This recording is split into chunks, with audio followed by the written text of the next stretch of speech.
xüsusi bir məqamı var ki, burada ona işarə var. Çünki ana ata kimindir?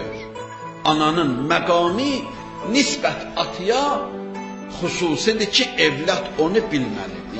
Ona görə də hədislərdə var, gəldi bir cavan oğlan idi Peyğəmbərin yanına, dedi, ya Rəsuləllah, çox istəyirəm ki, mən yaxşılıq eləyim. Kimə yaxşılıq eləyim? Həzrət buyurdu ki, ümməkə, anıva. Dedi, yaxşı, onu bildim.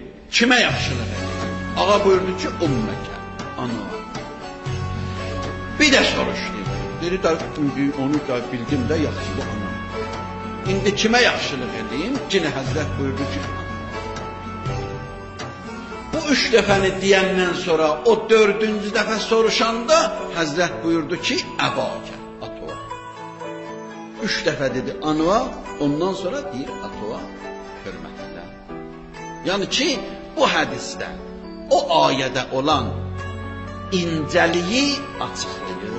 Yəni ki, ananın mövqeyi ata ilə fərq edir. Hədislərdə var, fərq edir, buna görə fərq edir. Bir elə ki, bir ana hamilə olur, ta uşaqdan azad olana qədər, indi nə qədər çəksən? Mümkündür 6 ay ola, mümkündür 7 ay ola, mümkündür 8 ay ola, mümkündür 10 ay ola. 6'dan az olmayacaq. 13'dən də çox olmayacaq. Çünki İslamda bunun məsələsi var. Amma normal 9 aydır. Bu müddəti ki, uşaq ananın bətnindədir, buyurur, gecələri səhərə qədər ibadət eləyən insanın savabı ona yazılır.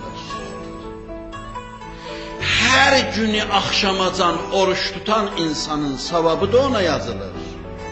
Allah yolunda cihada geden insanlarda ki cihada gedirlər, canları ilə, malları ilə cihad edirlər, onların da savabı o anıya yazılır.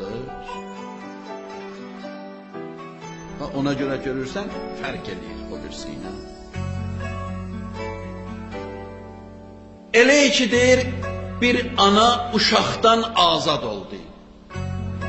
Bu hadiseye göre Allah ona bir savab verir ki, hadisler buyurur ki, o savabı Allah'tan başka hiç kim bilmir, hiç kime de bilindirmir.